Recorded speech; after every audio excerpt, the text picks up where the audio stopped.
એવું સદસ્ય છે જે પોતાના પિતા માટે થઈને પોતાના પતિ સાથે પોતાના સસરા સાથે પણ બે શબ્દ એના સાંભળી લે અને એને કંઈ પણ દે કે તમારે જે કહેવું હોય મને કહેજો, મારા માતા પિતાને કંઈ ના કહેતા. એવું સદસ્ય દીકરી. આજ ભીષ્મ કહે છે કે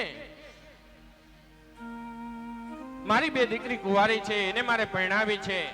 દ્વારકાના નાથ કહે છે તો એને પૂછ્યું તો ખરા કે એને ગમે છે? ત્યારે કહે છે મેં જેવો એનો મૃત્યુ શોધ્યો છે કેવો છે કે દીકરીને શું જોઈ, હેન્ડસમ હોય, પૈસાવાળો હોય, મોટર બંગલા હોય એટલે આનંદ. તો આ કહે છે મેં તો એવો મૃત્યુ શોધ્યો, ત્રિભુવન કમલમ તમાલ વર્ણમ રવિકર ગૌરવરંબરમ દદાને વપુરલકુલાવ્રતાનનાદ્ય વિજય સખેરતિરસ્તુ મે નવદ્યા. ત્રિભુવન કમલમ, ત્રણે ત્રણ લોકમાં એના જેવો કોઈ ધણીધર નથી, એના જેવો ખમતીધર કોઈ નથી. ત્રિભુવન કમલમ તમાલ વર્ણમ, અને કેવો છે તમાલ વર્ણ, નહીં શ્યામ નહીં કાળો, મેઘ શ્યામ. વરસાદના સમયે જે આકાશમાં વાદળાનો કલર હોય એવા.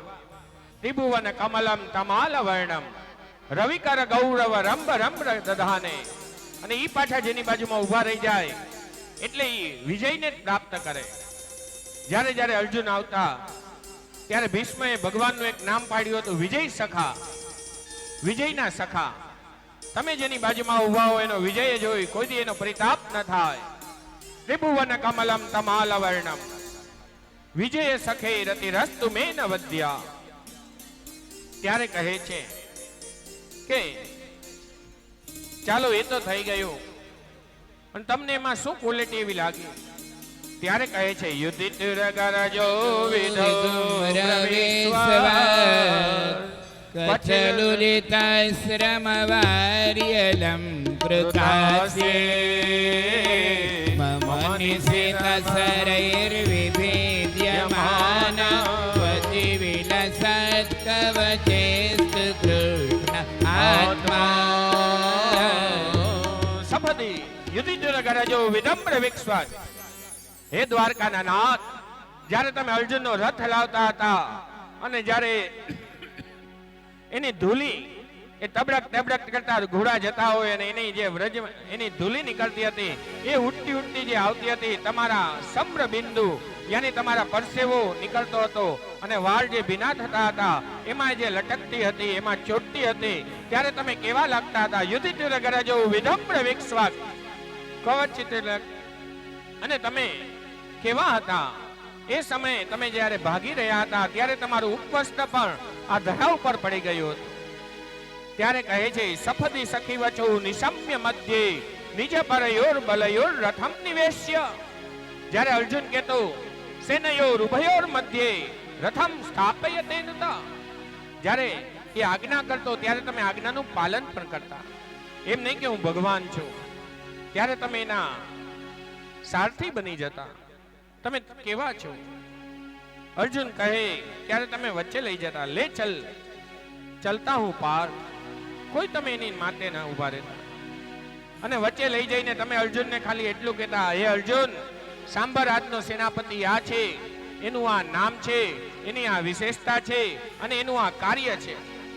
ત્યાં તો તમે એનું શક્તિ, એનું ઐશ્વર્ય બધું ક્ષીણ કરી લેતા હતા. પછી તો એ ખાલી ખોખું ઊભું રહેતું અને ઓલો અર્જુન મારતો અને પડી જતો. અર્જુનમાં એવી તાકાત નથી કે અમને અમારો સહારો અમારી સામે ખડો રહી શકે. કારણ કે એક વારની વાત, જ્યારે કર્ણ જ્યારે મારતો એ સમયે અર્જુનનો રથ 3 ડગલા પાછળ જતો અને પેલી તરફ જ્યારે અર્જુન કર્ણના રથને મારતો ત્યારે કેટલા યોજનો પાછળ છેલ્લો જતો. ત્યારે ભગવાન કઈ દી વાહ વાહ ન કરતા. અને જ્યારે કર્ણ મારે ત્યારે ભગવાન તાલી પાડે, વાહ ભાઈ, સાબાસ સાબાસ.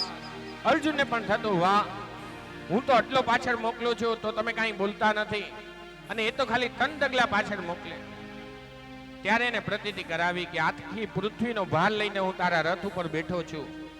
આ હનુમાનજી ચિરાયુષ્માન એ હાથમાં ધજા લઈ આ રથ ઉપર બેઠા છે, અને જો પૃથ્વીના ભાર લઈને હું બેઠો છું એને પણ જો 3 ડગલા પાછળ નાખી દેતો હોય તો અર્જુન તો વિચાર, હું જો નીચે ઉતરી જાઉં તો તારો તો પતો ના મળે, તું તો મલ નહીં, ક્યાં પહોંચી જા ખબર ન પડે. આજ કહે છે એ તો ખાલી બોલતા અને આ તરફ એ મારતો ત્યારે તો ખાલી ખોખું ઊભું રહેતું. ત્યારે આગળના શ્લોકમાં કહે છે, વ્યતિભૂતના મુખમ નિરીશ્ય સ્વજનના વિમુખસ્ય દોષબુદ્ધ્યા ગુમતિ મહરદાત્મવિદ્યયા શરણરતિ પરમસ્ય તસ્ય મેસ્તુ. હે કૃષ્ણ, જ્યારે અર્જુને ના પાડી દીધી કે મારે હવે યુદ્ધ નથી કરવું, ત્યારે તમે જ ત્યાં ગીતા સંભળાવી અને શંખ, પંચજન્ય શંખ ભેટ્યો, ગીતાજીનું જ્ઞાન આપ્યું. અર્જુનનો મોહ દૂર કરનારા, ગીતાનું જ્ઞાન કરનારા, હે પ્રેમ થયો. શરૂઆતમાં તમે આજ્ઞા કરનારો અર્જુનને અંતમાં હાથ જોડીને બોલ્યા, કરીશ્ય વચનમ તવ. 18મો અધ્યાય ગીતાજીનો 73મો શ્લોક, છેલ્લું પદ, કરીશ્ય વચનમ તવ. આ બધું હોવા છતાં સ્નેહવત થઈ દંડવત કરી તમે નમસ્કાર કરતા. આગલા શ્લોકમાં પાછું કહે છે, સ્વપમિક પહામતય પ્રતિના રથ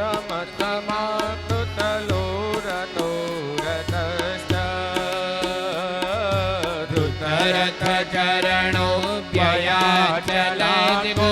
હરિરિવહંતો મે ભંગતો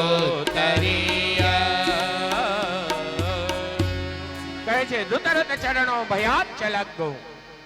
મેં જ્યારે પ્રતિજ્ઞા લીધી હતી કે કાલના દિવસમાં કાં પાંડવો નહીં રહે, કાં હું નહીં રહું, ત્યારે તમે શું કર્યું?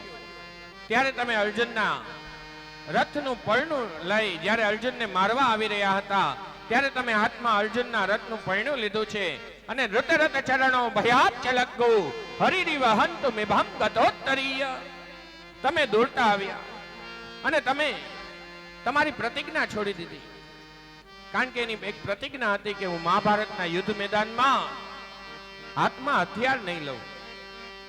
જ્યારે મહાભારતનું યુદ્ધ નક્કી થતું હતું ત્યારે અર્જુન અને ભીમસેન, અર્જુન અને દુર્યોધન બંને દ્વારકાધીશ પાસે ગયા, કહ્યું કે તમે અમારી સાથે રહો.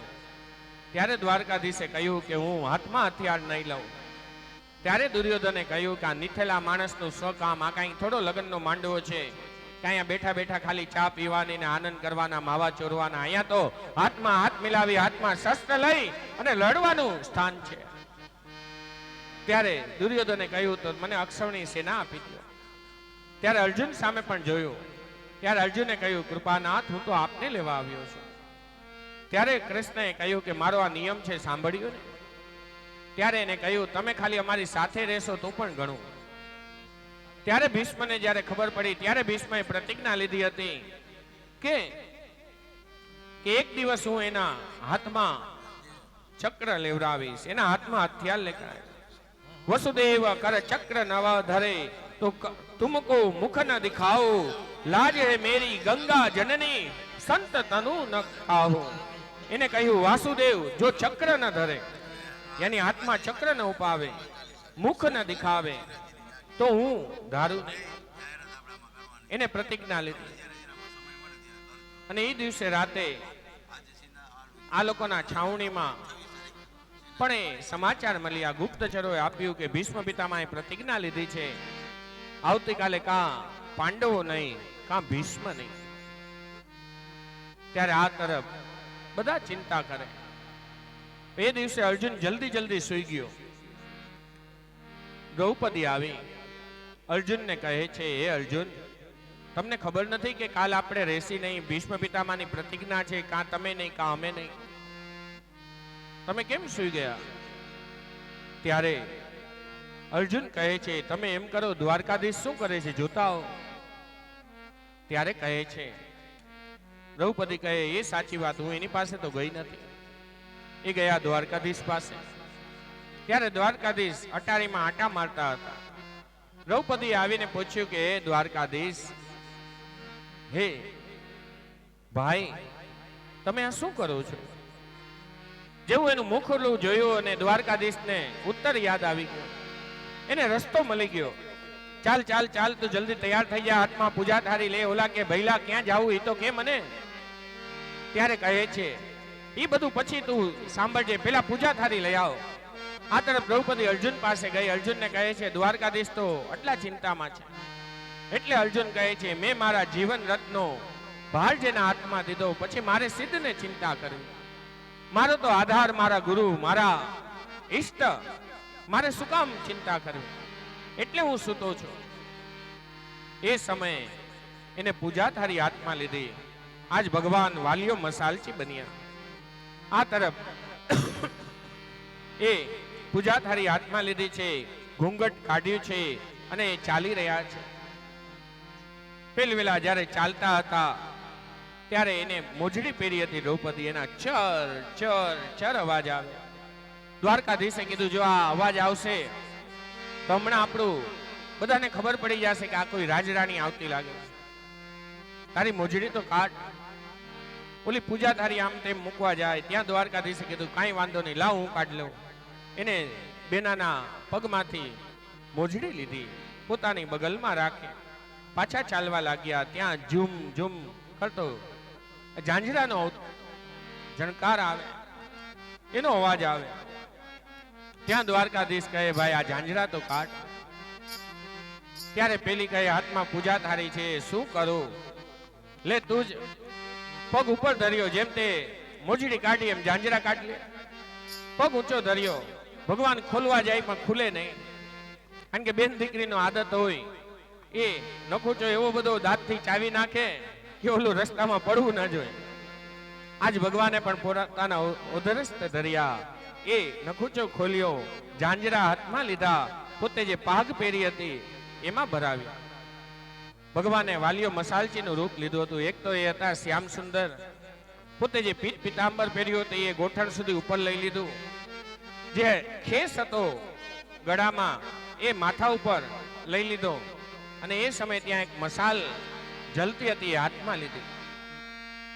રસ્તામાં કોઈ પૂછે, કારણ કે ભીષ્મએ પ્રતિજ્ઞા લીધી, કારણ કે દુર્યોધને મેણું માર્યું હતું કે તમે મારા ઘરનું ખાઓ છો અને સામે પાંડવોની રક્ષા કરો છો. ત્યારે ભીષ્મને મનમાં લાગ્યું હતું અને કહ્યું હતું દુર્યોધનને, દુર્યોધન, એક તો 2 વાગતી ખીચડી તું મને ખાવા આપસ અને મને આ રીતે દૂષિત માનસ. ત્યારે ભીષ્મએ કહ્યું હતું કે એમ કરજે, કાલ સવારે તારી પત્નીને મારા આશીર્વાદ લેવા મોકલજે. એ વસ્તુ દ્વારકાધીશને ખબર હતી. ભલી પેલાની પત્ની આવે એની પેલા તો દ્વારકાધીશ દ્રૌપદીને લઈને પહોંચ્યા. દ્વારકાધીશ કેર એક કદમના ઝાડ નીચે ઉભા રહ્યા, વાલિયો મસાલચી બનીને. અને આ તરફ દ્રૌપદીને સમજાવી હતી, પઢાવી હતી, કહ્યું હતું તમે જાઓ છો એમની પૂજા કરજો, પદક્ષિણા કરજો, દંડવત કરજો. અને એકવાર દંડવત ન કરતા 5-5 વાર દંડવત કરજો, 5-5 વાર આશીર્વાદ લેજો. એકવાર દર્શન કર્યા, પદક્ષિણા ફરી આશીર્વાદ લીધા, બીજી વાર લીધા, એમ 5 વાર લીધા. ત્યારે ભીષ્મને પણ થયું, એને પણ મનમાં થયું કે આ વહુરાણી એકવાર આશીર્વાદ લેવા જોઈએ એની જગ્યાએ 5 વાર લીધા. ત્યાં તો ભીષ્મ પિતામહ પણ વિચારે, આ અવશ્ય દુર્યોધનની પત્ની નથી, આ તો કોઈ બીજી લાગે છે. ત્યારે કહે છે, બોલ કોણ છો? ત્યાં તો ઓલી થરથર તાપવા લાગી. હાથમાં જે પૂજા થાળી હતી એ પણ વિખરાઈ ગઈ, પડી ગઈ. અને કહે છે, તારો ઘૂંઘટ ખોલ. ઘૂંઘટ ખોલવાનું કહે, ત્યાં તો ઓલી ધૂતતી હતી. અને આ તરફ એને જેવો ઘૂંઘટ ખોલ્યો અને જોયું તો દ્રૌપદી, ત્યાં તો ઓલી પણ ધ્રુજે. ને આ તરફ એ કહે, તને લાવનાર કોણ છે? કારણ કે ભીષ્મને ખબર હતી આના મગજની આ ઉપજ નથી, આને લાવનારો બીજો છે. એ સમયે ભીષ્મ એને સાથે લઈ ઓલા વાલીઓ મસાલચી થઈને જે ઝાડ નીચે ઊભા હતા ત્યાં ભગવાન પહોંચ્યા. ભગવાન પાસે ભીષ્મ પહોંચ્યા, દંડવત નમસ્કાર કર્યા, સાષ્ટાંગ પ્રણામ કરી લીધા અને ભગવાનને ત્યારે કહ્યું કે પ્રભુ તમે ભક્ત આધીન છો, મેં જોઈ લીધું ભક્ત માટે થઈને તમે તમારા નિયમોને પણ બાંધછોડ કરો છો. આજ હું એક વિનંતી કરું છું આપને, મારો અંત સમય થાય इतना तो करना स्वामी जब प्राण तन से निकले, मेरा सांवरा निकट हो और मेरा प्राण तन से निकले. એ આશીર્વાદ ને આ સમયે વાલીઓ મસાલચી થઈને ભગવાન હતા ત્યારે ને લીધા હતા. ત્યારે કહે છે આપ કહો મેં શસ્ત્ર બિनु ભૂમિ હરુ સબ ભાર, હમકો સત્રી ના ગિનો બોલું બચન વિચાર. હે કૃષ્ણ, મને આની સામે વાંધો હતો. શું અમે ક્ષત્રિય નથી કે શસ્ત્ર વગરના જીવી જશું? આ હથિયાર લીધું, પ્રતિજ્ઞા બંધ કરી, રથનું પૈડું લીધું. એ દોડતા દોડતા જ્યારે તમે આવતા હતા ત્યારે આ ભૂમિ પણ દૂધતી હતી, એને પણ શરમ આવી કે આજ મારો પતિ, મારો ધણી પોતાની પ્રતિજ્ઞાથી ભ્રષ્ટ થયો છે, એટલે તમારું ઉપવસ્ત્ર ઉડ્યું અને ધરા ઉપર પડ્યું. ધરાને પણ એ જ્યારે શોભ થયો હતો એમાંથી સાંત્વના મળી. દાર ચક્ર હરી હસી પયો, દિયો ઉત્તર વ્રજરાજ, તજી પ્રતિજ્ઞા મોરી મેં તોરી પ્રતિજ્ઞા કાજ. તે તમારી પ્રતિજ્ઞા તોરી મારી પ્રતિજ્ઞા માટે, મારી પ્રતિજ્ઞાને સફળ કરવા માટે હે દ્વારકાધીશ તમે પ્રતિજ્ઞા તોડી. ફૂલ 11 શ્લોકમાં ભગવાનની સ્તુતિ કરી. એક એક શ્લોકમાં સમર્પણનો ભાવ, એક શ્લોક સમર્પણનો થયો. 9મો શ્લોક નવધા ભક્તિનો ભાવ છે. સર્વ સમર્પણ મમતા જાય, શરણ અહંતા મહમતા, તો જ મુક્તિની પ્રાપ્તિ થાય, તો જ પ્રભુ યુક્ત થાય. ભીષ્મએ સ્તુતિ કરી, હે કૃષ્ણ ભેદ મારો છોડાવો. એ રીતે ભગવાનની નમસ્કાર કર્યા. એ પછી પ્રથમ સ્કંદનો પરમ ભાગવત પુરુષ એવા પુરુષોની કથા આવે. 3 જણા થઈ ગયા, યુધિષ્ઠિર, ભીષ્મ અને પરીક્ષિત, જે પૂર્ણ ભાગવત પુરુષ. અને ભાગવતની તન નારી થઈ ગઈ કુંતા, દ્રૌપદી અને ઉત્તરા. એક ભગવાનની ભાગવત નારી છે.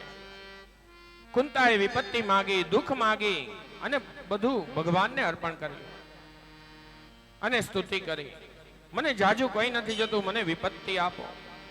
આ ભાગવતની નારી 5 પુત્રોને હરનારી. 5 પુત્ર મરી ગયેલા હતા દ્રૌપદીના, પણ બ્રાહ્મણના દીકરો આવ્યો ત્યારે એક જ પલમાં કહ્યું મુચ્યતામ મુચ્યતામ એસા, એને છોડી મૂકો. આપણે હોય તો હજી તો સાજા વાજા થાય, વિચારીએ કે શું બોલવું શું ન બોલવું. ઘરના એમ કે આ નહીં બોલી શકે. આ ભાગવતની નારી.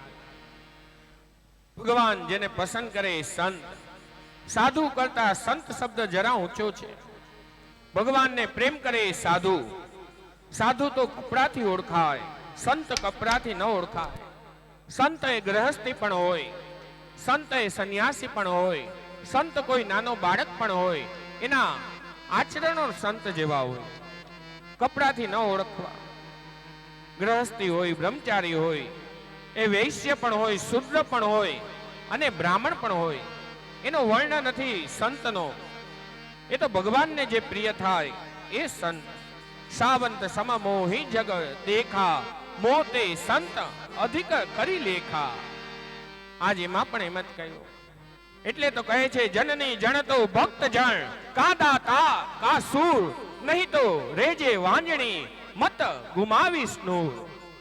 જન્મ તો આવા ભીષ્મ જેવા દીકરાઓને જ જણજે, બાકી નહીં. આજ એ રીતે એને નમસ્કાર કર્યા. પછી કહે છે ભગવાન દ્વારકા પધાર્યા. પ્રભુ દ્વારકા જઈ રહ્યા હતા અને પેલી તરફ આજ 5 પાંડવો અને દ્વારકાધીશ એ ત્યાંથી પ્રસ્થાન કરે. અને ભક્ત પણ કહે છે પ્રભુ તમે છો મારા જીવન રથના સારથી. પ્રભુ તમે છો મારા સારથી. પ્રભુ તમે છો મારા જીવન રથના સારથી. પ્રભુ તમે છો મારા જીવન રથના સારથી. જ્ઞાન ગીતા ઉપદેશ મુજને બતાવજો પરમારથી. પ્રભુ તમે છો મારા જીવન રથના સારથી. પ્રભુ તમે છો મારા જીવન રથના સારથી. પ્રભુ પ્રભુ તમે છો મારા જીવન રથના સારથી. જ્ઞાન ભક્તિ બે પૈડા રથના જ્ઞાન ભક્તિ બે રથના ચલાવજો સમરાથથી. ચલાવજો હૃદય મનના દોરાના દોડે જ્યાં તો બેન દરેકારથી. પ્રભુ તમે છો મારા જીવન રથના સારથી. પ્રભુ તમે છો મારા જીવન રથના. પ્રભુ તમે છો મારા જીવન રથના સારથી. જ્ઞાન ગીતા ઉપદેશ મુજને બતાવજો પરમાર્થથી. જ્ઞાન ભક્તિ બે પૈડા રથના ચલાવજો સમરાથથી. મનના ઘોડાના દોડે જ્યાં બેદરકારથી. મનના ઘોડા મનની ઇન્દ્રિયો હે પ્રભુ તારા ચરણારવિંદમાં છે. કોઈ દી અરસપરસ દોડે નહીં.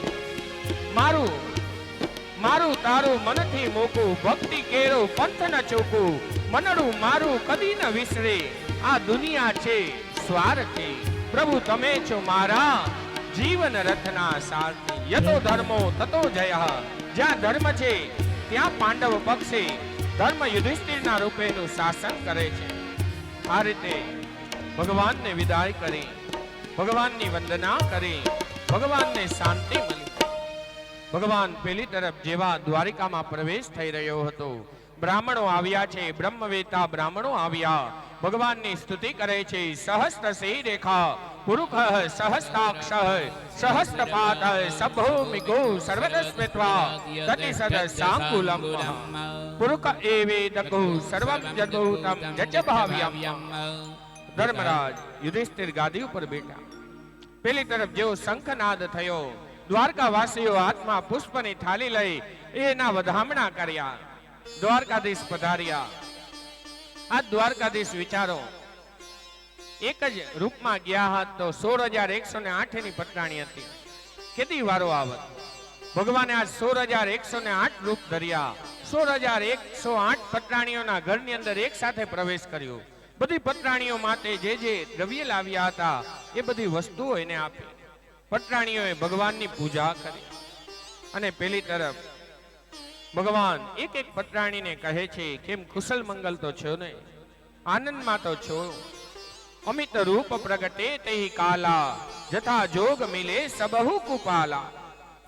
અને પેલી તરફ હવે સુજી મહારાજ ને પ્રશ્ન કરે છે તમે ત્યારે ભગવાન ઉત્તરાના ગર્ભમાં ગયા હતા એ દીકરાની કથા તો ભૂલી ગયા. હવે તમે એ કથા તો મને કહો. ત્યારે પરીક્ષિતની કથા કહે જેમ અગ્નિ કાષ્ટમાંથી અગ્નિ પ્રગટ થાય એમ એમના ઉત્તર ગર્ભમાંથી એ પરીક્ષિત રૂપે દીકરાનો જન્મ થયો. આજ બ્રહ્મવેતા બ્રાહ્મણોને બોલાવ્યા છે. પેલી તરફ બધા બ્રાહ્મણો આવ્યા. આ તરફ છઠ્ઠીનો દિવસ આવ્યો. એક પછી એકના હાથમાં એ દીકરાને દેવા જાય. પૃથ્વી સમાન તેજસ્વી થશે. આજ બ્રાહ્મણો કહે છે, બ્રાહ્મણોનું ભવિષ્ય કથન કરે છે. બ્રાહ્મણોએ કહ્યું કે હે ધર્મરાજ, આ તમારો પૌત્ર દશરથ જેવો, દશરથથી જે રામ જેવો સત્સંગી થશે, બ્રાહ્મણ થશે, સીબી જેવો સન્માન શરણાગત વત્સલ થશે, યયાતિ જેવો ધાર્મિક થશે, એક ચક્રવર્તી રાજા થશે.